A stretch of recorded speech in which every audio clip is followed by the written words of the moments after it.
Bueno, estamos grabando. Muy buenos días Oh, para todo el mundo. Hola Rodrigo, ¿cómo andás? hola Gastón, buen día, buenas tardes a todos, buenas noches. Ese saludo Si no nos atemporal. terminamos de volver locos. ¿Cómo andas Rodrigo? Todo bien, acá sin saber cuándo estoy, pero estoy acá en casa, Sí, se en, ven tus en un plano de la plantitas. realidad, viernes a la tarde, un viernes lindo, está empezando a refrescar un poco, no tanto calor como ayer. Ayer o antes de ayer cuando fue que hizo un calor de locura, Sí, el miércoles me parece que fue el como muy miércoles. caluroso, sí. Yo estoy encerrado en la pieza, hasta con las cortinas que no entra la luz, porque si no a contraluz se arma una cosa muy Mm, complicada. Tipo, sí, todos los detalles que uno tiene que tener en cuenta en estas cosas, de poner, mirarse en la cámara, ver que sí, esté más o menos realmente. peinado. Che, y bueno, y en esta semana se nos fue un genio, Mm, se nos fue Kino. La verdad que me alegro que hayamos visto en el curso la entrevista con Kino, me alegro que hayamos trabajado con su humor en alguna de las clases, porque realmente me parece que vamos a extrañar a este genio que se ha ido, amado por sí, todos. que tenía ese humor tan particular que hacía que uno se ría mucho, pero también que piense mucho, que es lo que a nosotros nos gustaba de incluirlo en este curso y además muy lúcido en el momento de hablar, porque lo que vimos fue una entrevista que Sí, justamente le hace Tute, sí, que es alguien de quien hoy también vamos a hablar un poco, o a ver. exacto, a ver, sobre todo, exactamente, porque por ahí estos humoristas han tenido esa capacidad de entender y de sintetizar, o de, no sé si entender, pero sí, comprender y y darle, darle figuración a las contradicciones que tiene nuestra condición humana y a comprender, sí, muchos temas importantes e inciertos de la condición humana y de la vida y a mostrarnos aristas que nos permiten esclarecer algunos aspectos. Así Eh, que también la invitación siempre en estos casos, cuando muere alguien que ha tenido una obra trascendente, si algo bueno tiene la partida, rebuscando un poco, es que por ahí se vuelve a poner se vuelve a exponer y a ver que hay sí, una obra ahí interesante que se ha hecho mucho hincapié ahora en Mafalda, que por supuesto es fantástica, sí, pero pero que no la se invitación es reduce. a ver un poco, no, todo No, el humor que él publicó en libros después de Mafalda es maravilloso. sí, espectacular. Sí, no, es muy lindo. Así que bueno, eh, clase de hoy. Vamos a contarle un poco a la Ah, gente cómo... A ver, estamos entrando en octubre, esta clase ya está en el mes de octubre, así que vamos entrando como en los últimos 2 meses de nuestro curso. Nosotros el día 12 es un día que va a haber un feriado, pero nosotros en este curso nos hemos organizado para que ese día les vamos a hacer como una propuesta cinematográfica. O sea, esta clase corresponde al 5 de octubre. El 12 les vamos a hacer una propuesta de que puedan ver una película muy loca y muy linda. No voy a decir mucho más para que Rodrigo no me rete. Eh, y entonces ahí, bueno, vamos a continuar estos últimos 2 meses. ¿Con qué temáticas? Nosotros en la última clase estuvimos trabajando la vida de María Callas, pero básicamente y como que conceptualmente la fuimos vinculando con la idea de lo que es el balance narcisístico, es decir, la cuestión de la autoestima, los sentimientos de valía personal y cómo uno todo eso que es tan crucial para nuestras vidas no lo puede explicar a partir de un solo factor, sino que en ese modelo complejo fuimos viendo que era en términos intrapsíquicos como una combinatoria de muchos elementos, entre las representaciones que tenemos de nosotros mismos, construidas tempranamente a partir de los vínculos con nuestros padres, etcétera, a partir de traumas narcisísticos o no, que tal vez en esa misma construcción de la imagen han acontecido, pero también vinculado con los niveles de ambiciones, a los ideales que nos hemos puesto. Entonces, si de repente son ideales muy grandes, lo difícil que va a ser sentirnos a gusto si nos sentimos tan alejados de ellos. Pero también la relación con nuestros reales recursos y capacidades yoicas.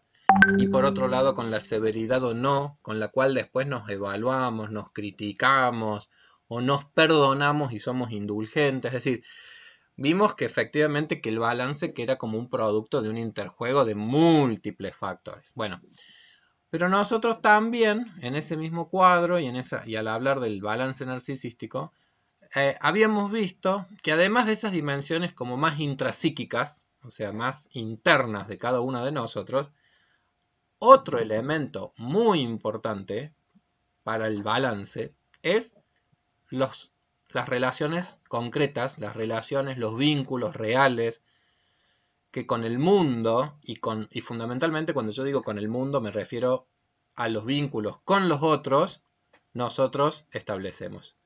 Entonces, a lo largo de la vida, digamos, porque al principio hablábamos de los vínculos tempranos, pero a lo largo de la vida uno sigue vinculándose con la misma y con gente nueva, y esos nuevos vínculos y la evolución de los vínculos también va influyendo en este equilibrio, en este balance. Y que es un poco lo que también vimos en María Callas, es decir, cuando uno ve una biografía, uno de repente encuentra que a partir de, qué sé yo, de la fuerza de ciertas figuras, como pueden haber sido la materna, o el desdibujamiento de la figura paterna, es decir, bueno, ahí quedan resabios, quedan aspectos que van al haber ocurrido justamente en la primera infancia, dejan aspectos que son como huellas después intrapsíquicas para la constitución de Callas, de María Callas. Entonces, qué sé yo, los niveles tal vez de exigencia, de autoexigencia de María Callas, sí tienen que ver con esos niveles de exigencia materna temprana. O la severidad tal vez con la que se podía tratar a sí misma, tal vez tenía que ver con esas severidades también experimentadas. Pero en la misma biografía de Callas, nosotros vamos a ver que uno a lo largo de la vida, si bien ha constituido a partir de relaciones tempranas modos que han dejado huellas en nuestras cuestiones intrapsíquicas, después también nuestra vida se complejiza a partir de relaciones con otras personas, de vínculos ya constituidos en nuestras etapas adolescentes, en nuestra adultez temprana, en nuestra adultez media. Entonces, todos esos juegos de vínculos también van a incidir nuevamente en el balance, y fundamentalmente los vínculos amorosos tienen un rol importantísimo a la hora de pensar cómo en nuestros vínculos en donde lo amoroso se ha puesto más en juego, tienden a ser muy, muy decisivos, muy decisivos en cómo ese balance se empieza a equilibrar en el mejor de los casos. O bueno, también pueden haber cosas efectivamente muy, muy lacerantes. Freud, cuando hablaba un del poco a la amor... inversa. Perdón. No, decía un poco... Termino esa idea, Dale. pero digo que cuando Freud hablaba del amor, Freud él mismo decía, es decir, nosotros en las relaciones amorosas estamos muy, muy expuestos y somos muy sensibles y estamos como muy frágiles, justamente por todo lo que hemos depositado en el otro, a lo que el otro pueda decir. Entonces, el amor tiene mucho que ver con establecer un vínculo en donde uno empieza a estar bastante regulado también narcisísticamente por el otro, en el sentido de que lo que el otro diga o lo que el otro opine de nosotros no nos va a ser indiferente, sino que al contrario, nos puede elevar, que suele pasar en los momentos del enamoramiento. No podría vivir sin vos. Y uno se cree que es un piropo.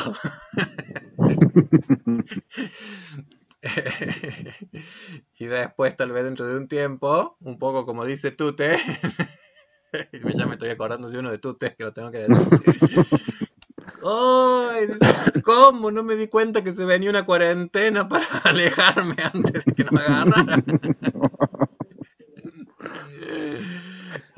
Pero decía también que un poco a la inversa eso también va a influir, muchas veces sin que uno se dé cuenta, en lo que uno va eligiendo como pareja, ¿no? En lo que uno necesita también va definiendo un poco qué elecciones uno hace, en parte, ¿no? En parte hay una cosa que no es tan importante el que está del otro lado, sino lo que uno está poniendo en juego en el otro, que es parte de lo que vamos a hablar hoy, Sí, pero también en otro punto, que esa otra persona se adecue más o menos a lo que uno necesita, claro. ¿no?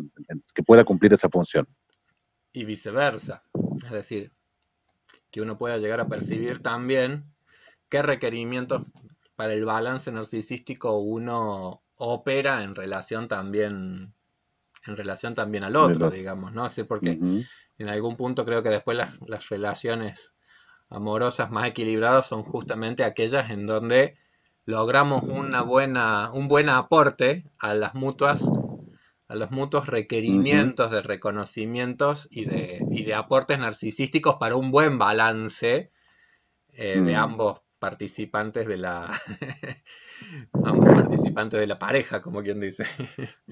Y vos decías recién que en las relaciones de pareja es donde quizás más se ven estas cosas, y porque todo esto básicamente tiene que ver con cómo me quieren, quién me quiere, y eso es lo que se supone funda, al menos explícitamente, una relación de pareja. Entonces ahí está puesto absolutamente en juego. Claro. No, Siendo que ese me quieren o no me quieren también tiene que ver con muchos otros ámbitos, incluso el laboral, también uno está buscando muchas veces algo de ese reconocimiento. claro, eso está, como que estaría en todos los ámbitos, pero bueno, en el caso del enlace amoroso, tiene una intensidad como singular, como quien dice. Es decir, se juega realmente en Ujú, un orden de mucho, de mucha fuerza, de mucha intensidad. No todos los vínculos tienen la misma fuerza en términos de constitución de nuestra subjetividad y de constitución de ujú, nuestra biografía, como quien dice. Entonces, qué sé yo, en la María Calas. Y bueno, no es lo mismo lo que le pudiera decir y lo que le pudiera balancear o desbalancear una madre que una desconocida. No es lo mismo lo que le pudiera decir Onassis o lo que pudiera decir de ella Meneghini. Y también está claro que en ella lo que cada uno de esos personajes le puede haber dicho incidió en algún momento de su vida y en otros momentos tal vez esa misma palabra tan necesaria en un momento, en otro momento no lo fue. Entonces mm. también hay como un cambio. Pero bueno, volviendo a la vida de Calas, digamos, ahí es donde uno también percibía que en esto del balance narcisístico, que como toda vida, yo creo que a mí lo que me gusta de la vida de Calas es que también muestra lo que toda vida humana tiene, es decir, contradicciones, logros en algunas dimensiones, dificultades en otras, balances y desbalances, momentos que probablemente hayan sido momentos tal vez con un equilibrio muy logrado, o momentos de felicidad o de reconocimiento, momentos más dolorosos. Pero yo creo que eso en algún punto es una buena metáfora de el común de las vidas humanas, digamos. Es decir, no hay vida humana que Mm. escape a muchas de esas contradicciones que todos cargamos. Pero bueno, en la película, perdón, en la vida de Calas, de repente también se empieza a percibir que esa sensación como más dolorosa que nos transmite la vida de Calas tenga que ver con sus fracasos amorosos o con sus... No sé si fracasos es la palabra. A mí la cuestión de eh, con qué palabra definir esas historias Y amorosas. quizás el caso de ella tenga que ver con el desencuentro, sobre todo, con Sí, momentos de desencuentros amorosos. los desencuentros amorosos. Bueno, le pongamos ese nombre que suena mucho mejor, porque por ahí la idea del fracaso amoroso también presupone alguna idea de lo que es un éxito amoroso. Y qué sé yo no sé si existe un éxito amoroso. Yo creo que existen Como todos vínculos. éxitos, como todos éxitos son parciales y temporales. Claro, digamos. Eh, lo que hay es un vínculo en la vida. Pensar los vínculos como éxitos, como fracasos, qué sé yo, me parece que es como medio simplista. Lo que yo sí creo es que en definitiva, en nuestras biografías singulares, que nuestro curso en estos últimos meses también se va a ir yendo hacia esa dimensión de lo que es nuestra historia, entendiéndola como una película, como una narración, como un cuento, como una obra creativa que en definitiva cada una de nuestras vidas es la creación que un poco cada uno de nosotros ha podido hacer en su existencia, en esa obra creativa, evidentemente que lo construido con otros, lo construido con ciertos personajes que han sido significativos en nuestras biografías, eh, digamos, hay otros, hay vínculos que son parte de nuestra historia. ¿Sí? Es decir, no sé qué vas a decir de ellos, pero Calas no puede hablar de ella sin hablar de Onassis, no puede hablar de ella sin hablar de su madre, no puede hablar de ella porque ella también ha sido lo que ha sido a partir de lo que se pudo construir vincularmente con cada uno de ellos. Me parecería pobre Quizás hablar en términos de éxitos o una fracasos de los forma vínculos, por eso digo. Sí, Rodri. interesante de pensar esto también es si uno pudiera ir sacando de, de quién cree uno que es, ¿no? Si uno se tiene que definir. Pero bueno, vaya sacando todo lo que viene de la influencia de su madre. Bueno, saco esto. Lo que viene de la Ajá. influencia de este. Y si uno va sacando, No queda finalmente lo más nada. probable es que se quede con nada.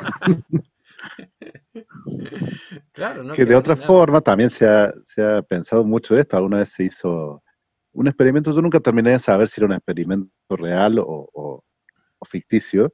Creo que hay algunos datos de que se hizo en algún momento de, bueno, ¿qué pasa si aislamos totalmente a un niño de la influencia de otros seres humanos? ¿Qué tipo de persona es? Y la respuesta es que no es una persona. No es un ser humano.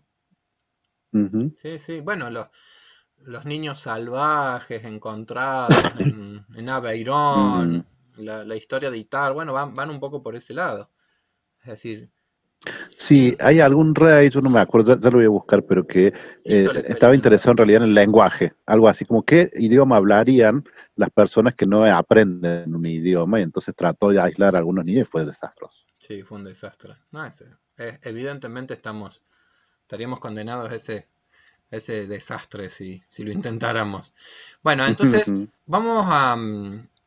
es como que ahora vamos a irnos un poquito, vamos a poner el foco a esto que es cómo el otro. En el cuadro que vimos digamos, del balance narcisístico, vamos a ir primero a ese cuadrito para ver dónde nos estamos ubicando. Es decir, Ujú. espera, que yo tenía que compartir esto con vos, Rodrigo, para que vos también lo puedas ver. Entonces hago así y comparto la pantalla. Entonces vos ahí también lo estás viendo, Rodrigo, ¿no? Sí, perfecto. Entonces, nosotros, en nuestro cuadro del balance narcisístico, bueno, estaban los elementos que eran los elementos de la dimensión intrapsíquica de nuestro balance. Pero hay una parte del cuadro que dice, en vez de quedarnos en el nivel intrapsíquico, en este balance también entra en juego la influencia de la realidad externa y actual. Es decir, todo el tiempo nosotros, más allá de nuestra dimensión intrapsíquica, estamos en un contexto y en una realidad que es externa, que es actual, que es concreta. ¿Sí? Es decir, qué sé yo. Mm. Bueno, pensando en la charla de ayer, cuando uno da la charla por el canal del CEPRAN y las alumnas empiezan, ¡ay, Gastón, cuánto te quiero! ¡Qué lindo volver a Mm. escucharte! No sé qué. ¡Wow! Es toda una nutrición narcisística pura y dura. Que no la he estado recibiendo en todo este año por el contexto del distanciamiento. Por poner una pavada que estoy diciendo. Es decir, pero que no es Pero una. sumamente actual y concreta y real. Exactamente, es concreto, es decir, el nivel de distanciamiento lleva a que efectivamente a veces el estado de ánimo está más bajo, o este año todos hemos experimentado estados de ánimos más bajos, o en mayor complejidad, y cuánto de eso tal vez viene de la mano simplemente de que al restringirse tantas posibilidades de interacción, qué sé yo, cuántos piropos hemos dejado de recibir. No, no, no, Mm. no lo estoy pensando personalmente, estoy diciendo cómo. Digo, en el mismo CEPRAM, por ejemplo, digo, en ese grupo humano en donde de repente una señora viene elegante y otra compañera le dice, che, qué lindo que estás, no sé qué, no sé cuál.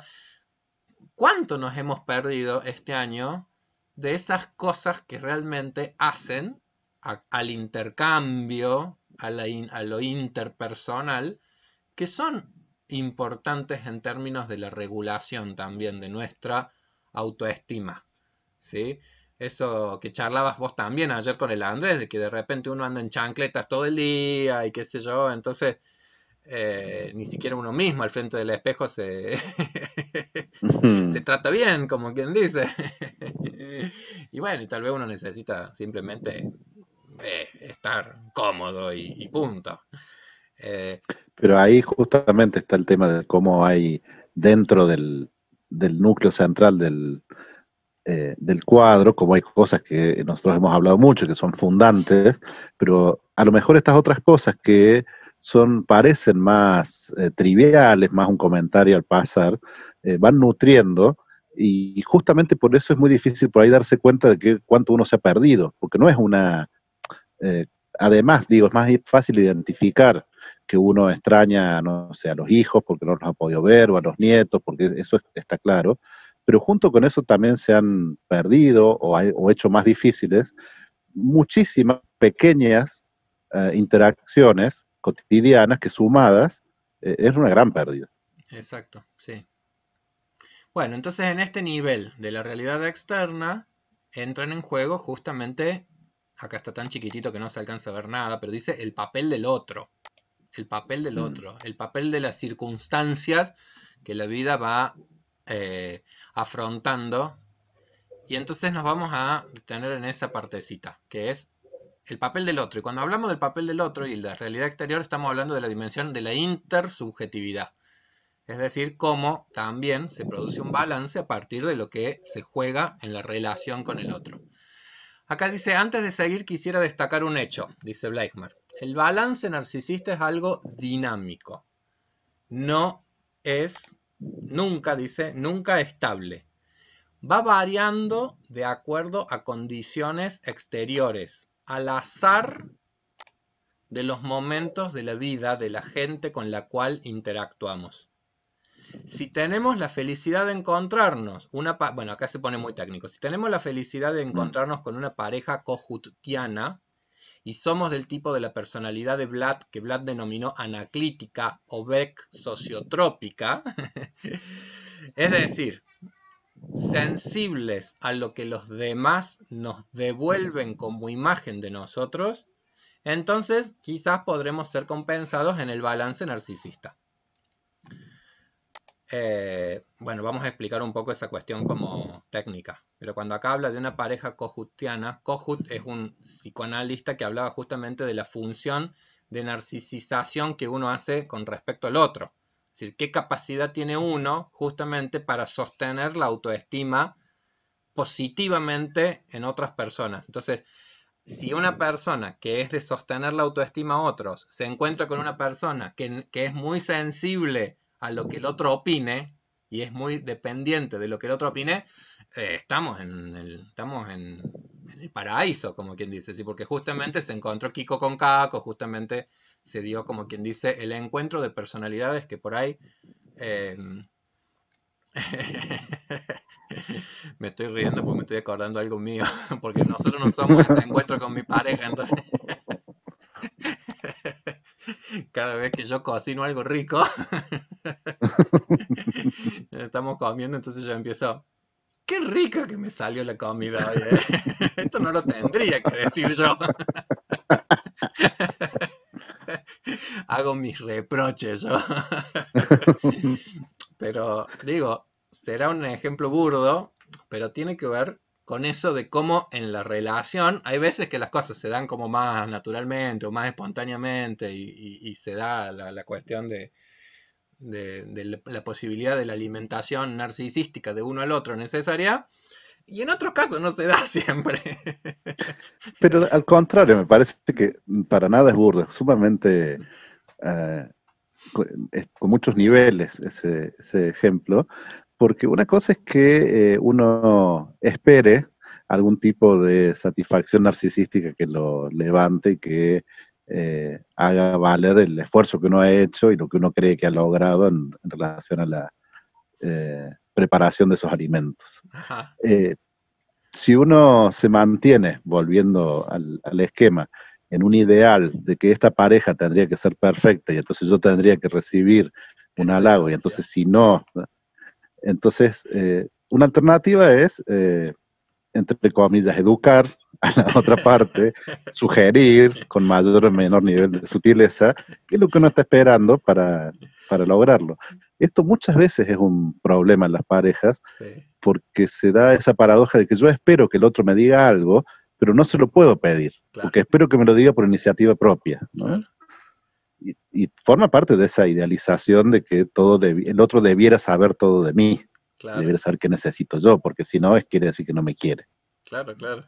Sí, yo lo tomo con humor, evidentemente. Es decir, a mí me parece que, ¿Mm? bueno, que efectivamente que uno poder tomar con humor esas cosas, bueno, habla de que se están produciendo movimientos en la vida amorosa en donde uno puede ir expresando cosas que tienen que ver con una necesidad o narcisística, o lo llamemos como querramos, pero cuando es decir, si efectivamente me quedara como en la rigidez de la expectativa frustrada y no pudiese enunciar ninguna palabra sobre ese tipo de acontecimios, además, por otro lado, me refuerzo yo narcisísticamente igual yo solito. Como yo digo, qué rico que me salió, me lo digo en serio. Ujú, Entonces por ahí también es esa cosa como humorística que uno por ahí le puede poner ujú. a a la vida de pareja, tanto por lo que en esa vida de pareja sí se logra, como tal vez poder jugar con los desencuentros inevitables que tiene que haber también en una vida Mm. de pareja. Porque si no, creo que sí, volvemos a esa idea de que tal vez estemos teniendo o ambiciones o ideales exageradísimos de lo que de lo que eh, de lo que de lo que se trata, de lo que se juega en la relación de pareja. Te Está seguís bien. acordando cosas. Es que estoy pensando No que bueno, sigas por ese camino. no siempre no siempre me salen bien las comidas, entonces Mm. hice una torta los otros días de zanahorias y nueces que habitualmente me sale espectacular.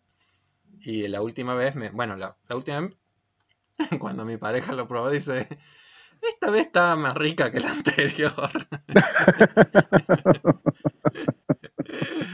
Y es que la vez anterior ni yo la podía defender, tampoco a a la producción. Sí, le digo, me había salido un poco húmeda, por no decir aceitosa. Son esas tortas que tienen un poco de aceite, qué sé yo, bueno, no sé, quedó Sí, horrible la ya vez torta con anterior. zanahoria ya es un desafío, me parece demasiado grande. No, pero riquísimas, bueno, muy buenas. Mm. Bueno, ¿cómo llegamos a esto? A la idea de los encuentros o los desencuentros que se da en toda cuestión como de cuestión vincular. Pero podemos también anticipar un poco que estamos hablando también de los intercambios en la pareja y de los diálogos en la pareja, de lo que uno dice, de lo que uno dice, de lo que uno espera, que el otro responda, que sobre eso vamos a reírnos un rato después también. Exactamente. Bueno, termino de leer esto así. Decía, la infancia es muy importante, pero... Ah, espera, que te tenía que compartir la pantalla para que no estés No, totalmente pero se voy perdido. escuchando. Compartir esto.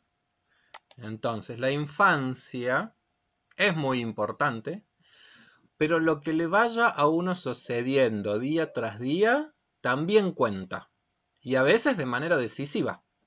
Si uno tiene un fracaso importante, si lo deja la pareja, si pierde el trabajo y entra en un desempleo prolongado, si hay traumas narcisísticas, si suceden ese tipo de cosas, habrá una mella en la autoestima. De modo que si bien es importante aquello que uno adquiere desde niño, volvemos a esa cosa como más intrapsíquica, la constitución intrapsíquica, Mm. entonces si bien todo eso es importante, también es evidente que eso es el primer núcleo, pero que dependerá de que seamos capaces en las sucesivas etapas de nuestra vida de ir logrando lo que para cada una de esas etapas resulta importante. Por ejemplo, en la adolescencia, la habilidad para promover en el otro el efecto deseado, para obtener la respuesta amorosa que se busca. Si recordamos la teoría de Erik Erikson sobre la evolución de la identidad, afirma que ésta va variando a lo largo de la vida de acuerdo a lo que en cada etapa sean los requerimientos psicológicos y sociales. Por ejemplo, supongamos una mujer que tiene una buena autoestima en su infancia. en su adolescencia, en la temprana juventud, y que tiene como un ideal fuerte o como una piedra angular de su sentimiento de valía la maternidad. Si por alguna circunstancia eso no se logra y ese ideal se va reforzando cada vez más, la consecuencia va a ser el sentimiento de fracaso. Lo anterior entonces obliga a la ampliación de ese modelo y a los 4 factores que vimos como núcleo central del diagrama, que representan la perspectiva intrapsíquica, a eso le tenemos que agregar un examen, es decir, es un examen de los factores internos. Pero las vicisitudes de la realidad cuentan, la realidad externa. De ahí que en la parte derecha del diagrama, lo que nosotros habíamos visto, aparezca la realidad externa, incluido, y eso es lo que más nos interesa a nosotros, el papel de la intersubjetividad. Es decir, lo que el encuentro, ya ahí pusieron encuentro con el otro, otra, va generando. Yo pondría el encuentro barra desencuentro. El encuentro, desencuentro con los otros va generando. Nuevamente, esto tiene consecuencias también para la psicoterapia. Si la perturbación del balance narcisista resulta del sometimiento a vínculos tóxicos, este será el foco, pero entendiéndolo no como algo simplemente exterior que le pasa a la persona, como si fuera una tormenta o un terremoto, sino vinculándolo a su historia, a sus necesidades motivacionales, apego, autoconservación, regulación psicobiológica, etc., a sus temores, al uso defensivo del otro por uno de los sistemas motivacionales, el de la autoconservación, por ejemplo, aunque perturbe a otro, el del narcisismo. O sea, nuevo y complejo interjuego ahora entre lo interno y lo externo. A esto es a lo que tenemos que estar atentos como terapeutas también para no caer en la simplificación de orientaciones que atienden a uno o a unos pocos factores a los que se convierten en causa de todos, de todo. Dejo de compartir la pantalla entonces. Nos volvemos a ver nosotros. Esa es la tentación que uno tiene, digo, que debemos tener todos a lo largo de este curso y que uno tiene cuando va estudiando la carrera de psicología, por ejemplo, que cuando encuentra un mecanismo que parece que funciona, de repente parece que esa es la causa de todo.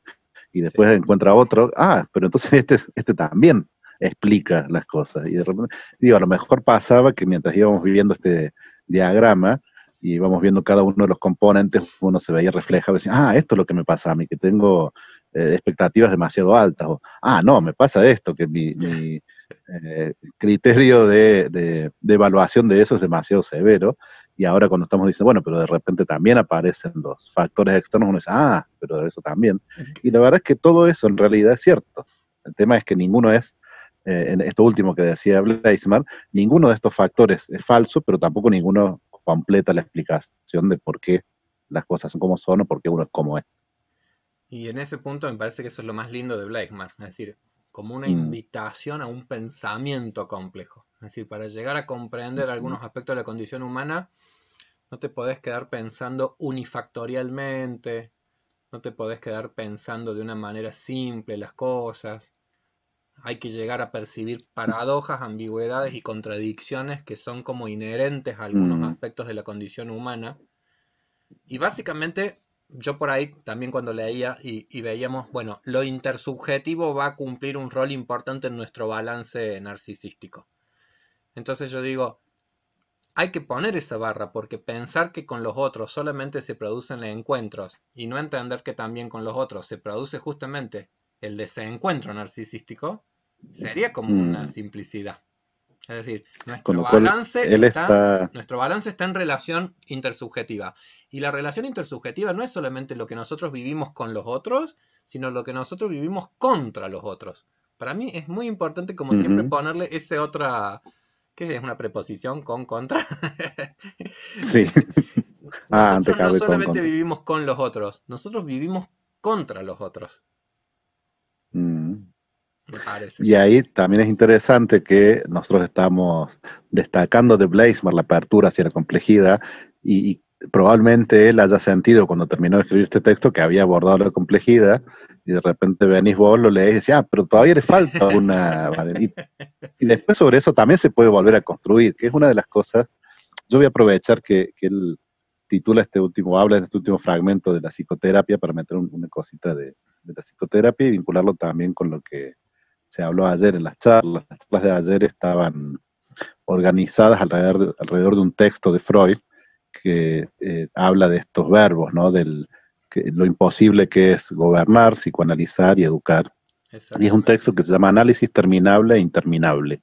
Y juega un poco sobre esta idea, si tiene finalmente una conclusión, la posibilidad de psicoanalizarse, que tiene que ver con los objetivos del análisis. Dice, bueno, depende de cuál es la meta que uno busca.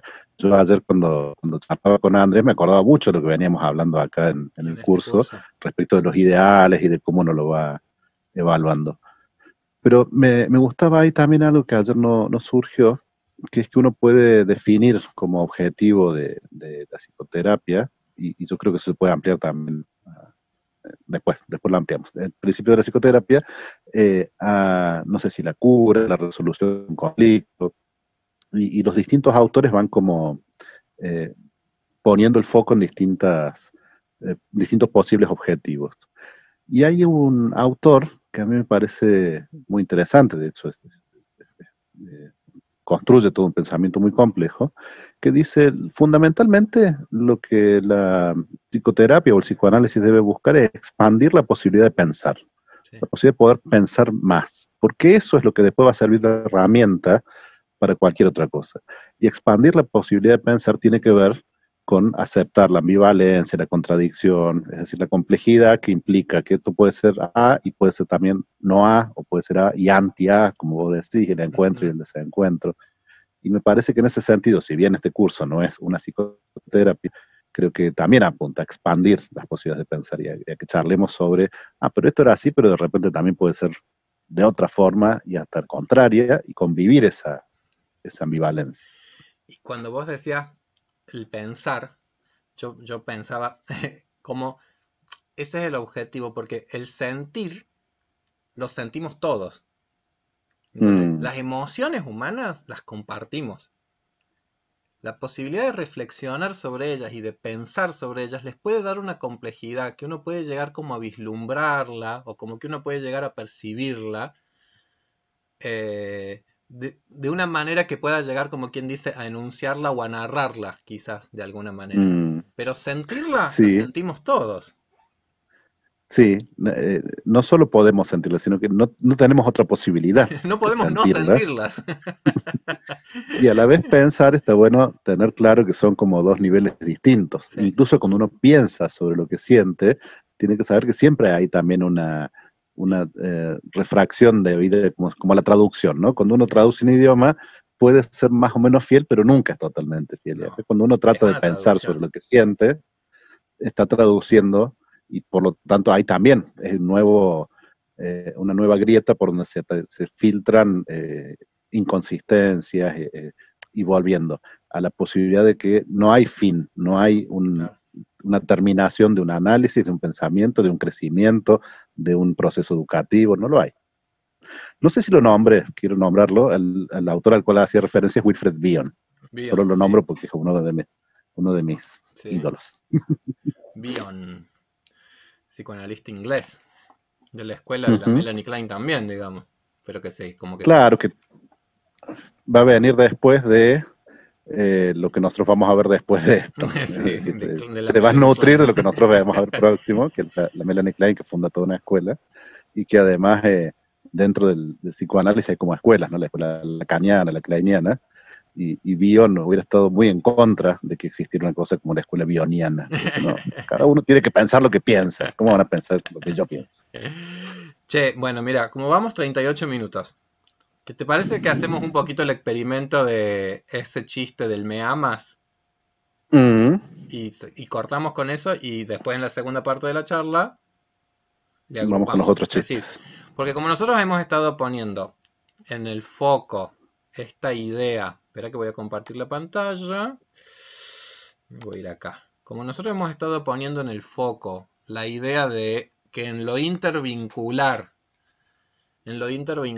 está puesto mucho del sostén narcisístico y el balance narcisístico, yo como que lo resumí a partir de un chistecito de Tute, que por ahí nos sirve justamente para pensar de qué se trata, bueno, el humor y el escape justamente a cierta lógica binaria con la cual nosotros entenderíamos las cosas y en donde en realidad vamos a tratar también como después de pensar la complejidad de cualquier vínculo, ¿sí? Este es un invento mío. Acá el muchacho está preguntando, ¿me amas? Y está esperando la respuesta de la chica. Pero es un invento mío, no es un chiste original de Kino, sino que es Como en la música, es variaciones sobre un tema de Tute. exactamente, es variaciones sobre un tema de Tute. Aunque Tute tiene algún chiste en donde esa pregunta también aparece, ya lo vamos a ver. Pero tiene toda una serie de chistes que habla sobre lo que son los vínculos de pareja. Entonces digo, en el amor está como muy claro que hay mucho del orden del sostén narcisístico que nos da el otro. Porque si ante esa respuesta, si ante esa pregunta, la respuesta fuese sí, las cosas se balancean, si al menos esa era la expectativa que el muchacho tenía en términos de respuesta, y si la Siempre que uno hace esa pregunta está esperando que sí, ¿eh? es bastante obvio.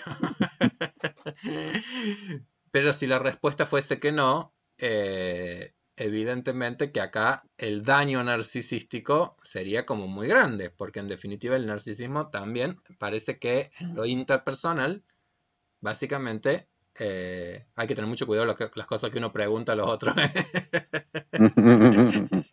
Por algo será que estaba pensando, ¿no? Pero en los rituales religiosos no te lo pregunta la pareja, te lo pregunta una tercera persona.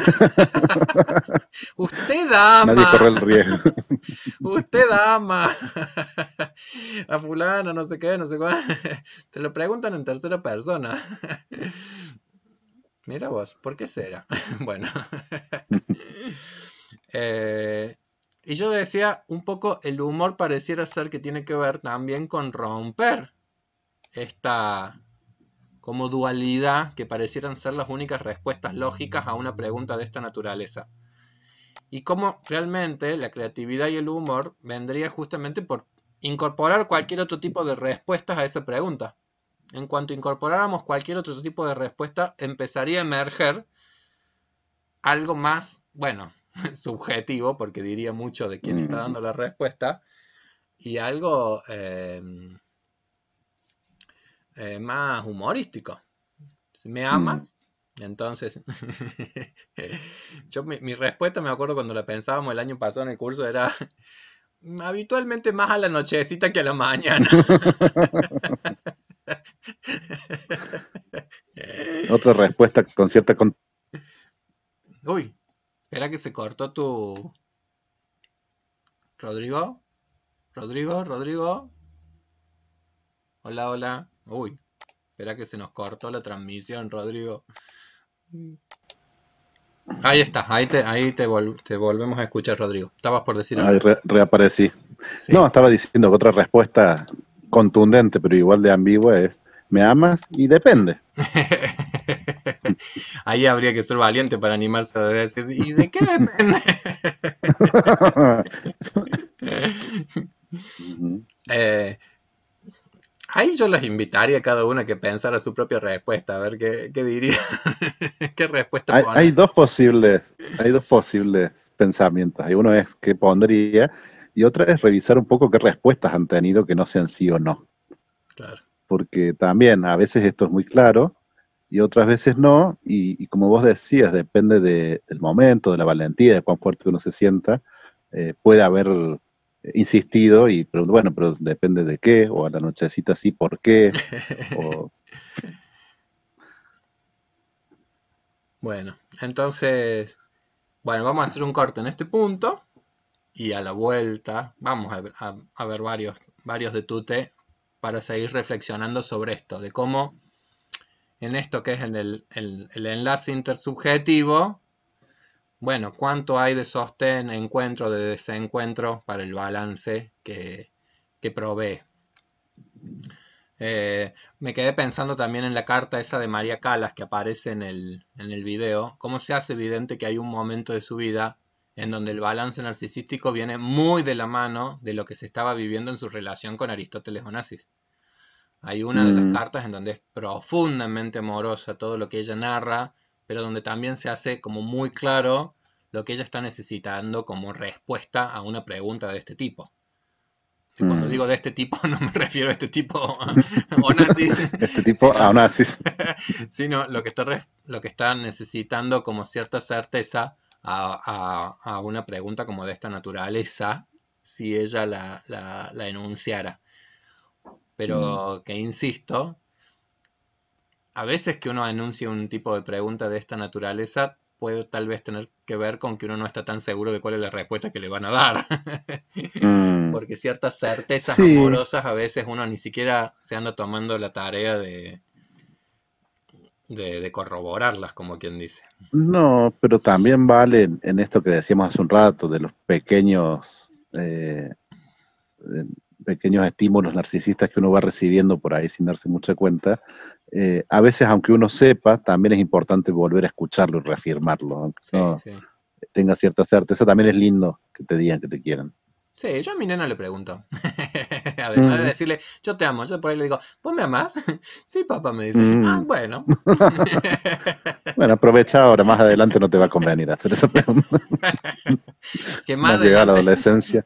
más adelante no se va a quedar tan atada, espero, a esta lógica binaria. Mm. Pero en la adolescencia probablemente la respuesta tenga que ver con poder enunciar un no. También, como si las cosas Mm. fuesen así de definitivas. Ujú. Y Para después, en algún momento más adelante, poder entender que no era ni sí sí o ni no, no. sino sí y no. Exactamente, exactamente. Y de eso se trata. Y todas las respuestas, cuando uno ya empiece a poner esto depende, o más la nochecita que la mañanita, o en invierno, o I don't speak English, no sé cómo era el... Todo ese tipo de respuestas en algún punto implican que uno está diciendo sí y no. Mm. Todas están implicando que en algún punto uno está contestando un sí y no. Y empieza a Ujú. meter la ambigüedad, que es lo que está presente en todo vínculo, y la ambivalencia que siempre está presente en todo vínculo. Bueno, Ujú. cortamos acá y continuamos en el próximo bloque. De- Disfruten el Recreito. recreo. Muy bien.